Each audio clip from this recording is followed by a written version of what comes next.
নমস্কার। আগামী সপ্তাহের জন্য নিফটি ব্যাংক নিফটির কিছু লেভেল জানবো, কিভাবে আমরা ট্রেড প্ল্যান করব নেক্সট উইকের জন্য। আমি পার্সোনালি তা নিয়ে একটু আলোচনা থাকবে। চলুন ভিডিওকে শুরু করি। প্রথমেই দেখব যে নিফটির যে সুন্দর দেখুন একটা ব্রেকআউট কিন্তু এসেছে। নিফটি এইরকম চাল করে চলছে, এইখানে একটা ডবল বটমের টাইপের আপনার সাপোর্ট নিয়েছিল, তারপর উঠেছিল, তারপর আবার একটু নিচে নামলো, তারপর এই লেভেল থেকে ব্রেকআউট, তারপর আবার একটু দাঁড়িয়ে এই লেভেল থেকে আবার কিন্তু একটা ব্রেকআউট দিল 450-এর লেভেলে, যেটা বারবার চিনিয়ে দিয়েছিলাম যে 450 লেভেলটা হচ্ছে আপনার দাঁড়ানোর জায়গা। সেই জায়গাকে ক্রস করে দাঁড়িয়েছে, মানে সেই জায়গাটা রেজিস্ট্যান্স আগে ছিল, সেই রেজিস্ট্যান্সের ক্রস করে ক্লোজিং দিয়েছে। সুতরাং খুব ভালো ক্লোজিং হয়েছে। এবং আপনারা পার্সোনালিও জানেন, আমি আপনাদের সাথে লাইভ মার্কেটের সময় ভিডিও দিয়ে শেয়ার করেছিলাম আমার কিন্তু বুল কল স্প্রেড নেওয়া আছে, পজিশন এক লটের পজিশন কিন্তু আমি নিয়ে আছে, কন্টিনিউ সেটা চলছে। তো সেটা সোমবার কি হয় সেটা একটা জানার কৌতূহল থাকলেই আমি আলাদা করে ভিডিও বানিয়ে তার লার্নিংটা নিশ্চয়ই শেয়ার করব। এই স্ট্র্যাটেজিগুলো লাইভ মার্কেটে আপনাদের সাথে শেয়ার করছি, যাতে অনেক কিছু থেকে জানতে আমরা শিখতে পারি, ফর লার্নিং পারপাস অনলি। সুতরাং যাই হোক, 18,450-এর উপরে যতক্ষণ আছে, 18,400 থেকে 18,450 এই লেভেলের উপরে যতক্ষণ আছে ততক্ষণ কিন্তু ভালো, ঠিক আছে। সুতরাং ততক্ষণ চিন্তা করার কিছু নেই। এবং আমি এক সপ্তাহের আগের আমার চ্যানেলের ভিডিওতে দেখবেন, আমি কিন্তু বলেছিলাম নিফটি বা বাজার কি লাইফ হাই তৈরি করার সামনে, আপনি কি তৈরি আছেন, এই একটা ক্যাপশনের মতো একটা দুটো ভিডিও ছিল। প্রায় বাজার দেখতে পাচ্ছি কিন্তু লাইফ হাইয়ের কাছে যাওয়ার জন্য প্রস্তুত। নিফটির ক্ষেত্রে একটা বাধা বলবো না, একটা দিক, যেটা হচ্ছে 18,500তেই প্রায় বন্ধ হয়েছে। সুতরাং 18,600 650তে একটা দেখার জায়গা আছে। তারপর কিন্তু অল লাইফ হাই যেটা করেছিল সেখানে কিন্তু যাওয়ার যথেষ্ট সময় সুযোগ আছে। লাইফ হাই মানে ওই 18,800 19,000 এই লেভেলটা কিন্তু ওপেন হয়ে যাচ্ছে। সুতরাং নিশ্চয়ই নজর রাখবো। আর নিচের দিকে মানে দেখুন, নিফটিতে আমি অনেক আগে থেকেই এই যে কদিন ধরে 18,000-এর যখনই উপরে গেছে তখনই বাই অন ডিপস স্ট্র্যাটেজি ছিল। 18,000-এর নিচে আপনারা জানেন সেল অন রাইজ স্ট্র্যাটেজি ছিল, যেটা আমাদের বেশ ভালো মুনাফা কামিয়ে দিয়েছে যখন এইখানে ছিল। তারপর যখন উপরের দিকে গেছে তখন কিন্তু আমরা বাই অন ডিপস স্ট্র্যাটেজি ছিল, যেটা কিন্তু ভালো মতন আমাদের রোজগার করে দিয়েছে। আগামী দিনেও কিন্তু সেই ধরনের স্ট্র্যাটেজি থাকবে, বাই অন ডিপ, যতক্ষণ না 18,400-র নিচে ক্লোজিং দেয়। আরেকটা জিনিস লেভেল উঠেছে, যেটা আমরা বারবার আপনাদের সাথে বলতাম যে 18,000-এর উপরে, আগে যেমন আমি বলতাম 18,000-এর উপরে যতক্ষণ নিফটি আছে ততক্ষণ ভালো। এই যে লেভেলটা সেটা কিন্তু এখন রাইজ হয়ে কত হয়েছে, 18,500 ক্রস করে যদি টিকে যায় তাহলে সেই লেভেলটাই কিন্তু 18,200-তে চলে আসবে। 18,150 থেকে 18,200-র উপরে যতক্ষণ আছে ততক্ষণ অতটা চিন্তা করার দরকার নেই, সেই বাই অন ডিপস স্ট্র্যাটেজি থাকবে। ঠিক আছে। তা বলে একটু মাঝে মাঝে কি কারেকশন আসবে না? দেখুন, মাঝে মাঝে তো কারেকশন আসবেই। নিফটি কখনো স্ট্রেট লাইনে কিছু বাড়ে না, মাঝে মাঝে এরকম দিনগুলো আসবে, সেগুলো আলাদা ব্যাপার। কিন্তু ব্রডার পিকচারটা আমি আলোচনা করছি। নিফটি ব্যাংক নিয়ে আলোচনা করব। তাহলে নিচের দিকে বুঝলাম, উপরের দিকে তেমন কোনো বাধার জায়গা নেই। 18,600টা একটু হালকা ফুলকা জায়গা আছে, প্রফিট বুকিং একটু করা যেতে পারে, ব্যাস ওইটুকুনি। কিন্তু এমন সিরিয়াস অর্থে কোনো রেজিস্ট্যান্স কিন্তু সামনে আর নেই। এবার চলে আসি যে নিফটি ব্যাংকের ক্ষেত্রে। নিফটি ব্যাংক ডার্ক হর্স 44,000-এর উপরে ক্লোজিং দিয়েছে আগের দিন, যে মানে সেটা একটা ভালো দিক। এবার উইকলি চার্টেও যদি দেখেন, উইকলি চার্টেও ব্যাংক নিফটি কিন্তু একদম নিজের লাইফ হাইয়ের কাছে আছে, ঠিক আছে। উইকলি চার্টের দরকার নেই। যদি এইখানে দেখতেই পাচ্ছেন 44,170 175 যেটা আগের লাইফ হাই ছিল তার উপর ও চলে যায়, সেক্ষেত্রে কিন্তু মানে উপরে ওই খোলা নীলা আকাশ, মানে উপরে আর কিছু নেই, লাইফ হাইয়ের উপরে আর কি, ও তখন নিজে যেখানে গিয়ে দাঁড়াবে।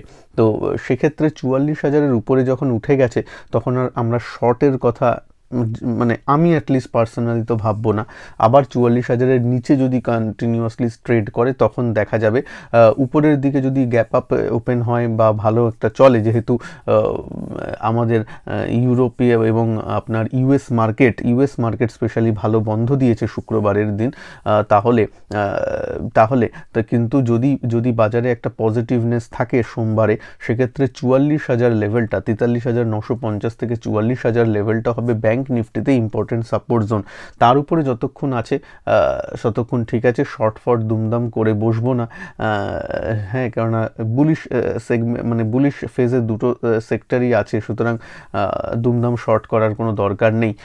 আর আমি বলেও ছিলাম আপনাদেরকে যে ব্যাংক নিফটি একটা জায়গায় কনসোলিডেট করছে, এটা কিন্তু শক্তি সঞ্চয়ের একটা লক্ষণ, যে শক্তি সঞ্চয় করছে। স্প্রিং যেমন শক্তিগুলো সঞ্চয় করে তারপর উপরে যায় বা এক্সপ্যান্ড করে, ঠিক তেমনই কিন্তু শক্তি সঞ্চয় এতদিন ধরে করেছে। এবার দেখা যাক নেক্সট উইক কী করে, যে শক্তিটা কি ঠিকই সঞ্চয় করলো নাকি এখান থেকে আবারও ঘুরে যাবে, সেটা তো ব্যাংক নিফটি বলবে। কিন্তু যতদূর মনে হয় ব্রেকআউট করার প্রবাবিলিটিটাই বেশি, এখানে প্রবাবিলিটি নিয়ে কথা হচ্ছে, ব্রেকআউট করার প্রবাবিলিটি বেশি। সুতরাং 44,000-এর উপরে যতক্ষণ আছে ততক্ষণ একদম ফাইন অ্যান্ড গুড। এবার অনেকে কি করেন, 44,175টা জানেন লাইফ হাই, ওইখানে এলে একটু শর্ট করে দেখতে পারি না, এরকম। আমি তো কাউকে মানে ট্রেড নেওয়ার জন্য কিছু অ্যাডভাইস করতে পারি না, কিন্তু আমি পার্সোনালি করব না। আমি আর 44,000-এর উপরে আছে, আমি শর্ট করব না এই ইন্ডেক্সে, বারবার পই করে বলছি, ঠিক আছে। যে উপরের দিকে কত দূর যেতে পারে, 44,150 এইসব ক্রস করে লাইফ হাই তৈরি করলে অবভিয়াসলি 45,000 তো নেক্সট জোন, সেখানে তো অবভিয়াসলি যাওয়ার জায়গা ওপেন হয়ে যায় নিচের দিকে। 44,000টা তখন স্টপ লস থাকবে। নিফটি আইটি একটু কথা বলে নেব, যে ইন্ডেক্সটা তেও একটা ভালো ব্রেকআউট এসেছে। কেন আপনারা চার্টে দেখতে পাচ্ছেন সুন্দর, ও কিন্তু নিঃশব্দে এখানে ইনফোসিসের যখন রেজাল্টের দিন যে লো হয়েছিল, সেই লোয়ের নিচে কিন্তু ও যায়নি, তারপর থেকেই কিন্তু ও উপরের দিকে যাচ্ছে। তার মানে ইনফোসিসের রেজাল্ট হওয়ার পরেও তার আগে যেখানে ট্রেড করছিল সেটাকে ও ছাড়িয়ে গেছে, বুঝতে পারছেন। সেখানে কিন্তু একটা ভালো সুযোগ দিয়েছিল, সে আপনি আইটি বীজ কিনুন বা আইটি মিউচুয়াল ফান্ডগুলোতে থাকুক, যাই থাকুক, একটা কেনার একটা কিন্তু সুযোগ দিয়েছিল। তারপর থেকে কিন্তু ও সুন্দর উপরে করেছিল, আবার নিচে এসে আবার কিন্তু একটা ব্রেকআউট দিয়েছে সুন্দর। সুতরাং নিফটি আইটি জিনিসটা হোল্ড করছে, এবার আবার হয়তো একটু সাইডওয়েজ গিয়ে আবার গেল, কিন্তু নিচ থেকে কিন্তু খুব ভালো মুভমেন্ট দিয়েছে। যদি নিচ থেকে উপরের দিকে মুভমেন্টটা দেখেন, এই কদিনে প্রায় 11%, 10 থেকে 11% ও মুভমেন্ট কিন্তু এই এপ্রিল থেকে 1 মাসের মধ্যে প্রায় ও কিন্তু 1 মাস 10 দিন এরকমের সময় কিন্তু ও দিয়ে দিল, যেটা একটা ইন্ডেক্সের 10% রিটার্ন দেওয়া মানে কিন্তু অনেকটাই রিটার্ন। সুতরাং নিঃশব্দে কয়েকটা ইন্ডেক্স বেড়ে যায়, যেগুলোকে আমি আপনাদের সামনে তুলে ধরি সবসময়, যে দেখুন, যেমনই নিঃশব্দে একটা স্টক আপনাদের সামনে বাড়লো, যেটাকে অনেকবার মাল্টিপল টাইম এখানে চিনিয়ে দিয়েছিলাম, 70 টাকায় সেটা চলে গেল। এই ব্রেকআউটের আগে এই ক্যান্ডেলে আপনাদের চেনানো ছিল, আমার মনে আছে এখানে রেজাল্ট বেরিয়েছিল, রেজাল্ট খুব ভালো হয়েছিল। এই দিকে 63 টাকা 64 টাকায় যখন চলছিল একবার চিনিয়েছিলাম, তারপর এখানে যখন ব্রেকআউট হয়েছিল, এই ব্রেকআউটের ঠিক আগে চিনিয়েছিলাম 64 টাকা 80 পয়সা, 64 টাকা 50 পয়সায় তখন ট্রেড করছিল, আমি নিজে ট্রেড নিয়েছিলাম, তার ভিডিও করেও দেখিয়েছি, ঠিক আছে। তারপর তো দেখুন কনসলিডেট করেছে, আবার ব্রেকআউট 70 টাকায় চলে গেল, প্রায় দেখতে 6 টাকায় 10% হয়, প্রায় 9-10%-এর মতো রিটার্ন কিন্তু এই কদিনে চলে এলো 64 টাকার লেভেল থেকে। যদি আমরা দেখি 8%, 7-8% রিটার্ন তো অবশ্যই এলো। সুতরাং এই কম সময়ের মধ্যে 7-8% রিটার্ন কিন্তু খুব একটা খারাপ কথা নয়। যাই হোক, আগামী দিনগুলো একটু বুলিশ মাইন্ডসেট থাকবে, তবে বুলিশ মাইন্ডসেট মানে এই নয় যে মাঝে মাঝে একটু কারেকশান হবে না। মাঝে মাঝে নিফটিতে 1%, 2%-এর মতো কারেকশান কিন্তু আসতেই পারে। এবার 1% কারেকশান মানে 180 পয়েন্ট, প্রায় 2% মানে প্রায় আপনার 350-400 পয়েন্টের মতো, এরকম কিন্তু হতেই পারে। তাতে কিন্তু ওই ভয় পেলেও নিফটি তো খারাপ হয়ে গেছে, এই মাইন্ডসেটটা আনবো না আমরা, বা আনার কোনো প্রয়োজন নেই, কারণ নিচ থেকে অনেকটা বেড়েছে, তারপর যদি একটুও দাঁড়ায়, সেটা কিন্তু কিন্তু কোনো ব্যাপার না। নিফটি নিচ থেকে কতটা বেড়েছে একটু দেখে নিই। যেহেতু উইকলি অ্যানালিসিস হচ্ছে, ধরুন এই বটম থেকে যদি আমরা লক্ষ্য রাখি, তাহলে এখান থেকে নিফটি 9.17 মতো বেড়েছে। তো 9% বাড়ার পর 1% একটু কমতেই পারে, কিন্তু 180 পয়েন্ট যদি কোনো দিন পরে আমরা কিন্তু মানে যায় রব উঠে যায় যে আরে কী হলো তা কিন্তু নয়। এটা কিন্তু ওয়েল অ্যান্ড গুড। মাঝে মাঝে একটু কনসলিডেট করে তারপর বাড়াটা আরও ভালো। তাহলে কি সেটা আরও মানে মানে কি বলবো, রিলায়েবল বাড়া হয়, মানে তার উপর সেই বাড়াটার উপর আমরা ভরসা করতে পারি যে এই যে নিফটি বা ইন্ডেক্স বাড়ছে সেটা একদম জেনুইন, মানে তাতে বুলসরা মানে পার্টিসিপেট করছে, নতুন ইনভেস্টাররা আসছে, বোঝা যায়। তো যাই হোক, আগামী দিনগুলোতে কী হয়, এমনি তো লাইভ আমার ক্লাসগুলোও আছে, কালকেও লাইভ ক্লাস আছে এসটি ট্রেডিং চ্যাম্প ব্যাচে। যদি যুক্ত হতে চান, নিচে জয়েন বাটন দেওয়া আছে, ওখানে দেখবেন এসটি ট্রেডিং চ্যাম্প ব্যাচ বলে ব্র্যাকেটে নিউ লেখা আছে, সেটাতে জয়েন করবেন, যেখানে আমি লাইভ ক্লাস করাই সকাল 9টা থেকে, মাসে 10 থেকে 15টা লাইভ মার্কেটে ক্লাস হয়। যদি জয়েন করতে চান জয়েন করতে পারেন, কালকে লাইভ ক্লাস আছে।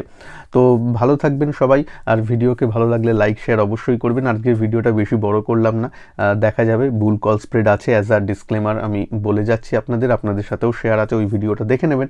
ভালো থাকবেন, নমস্কার, জয় হিন্দ, বন্দে মাতরম।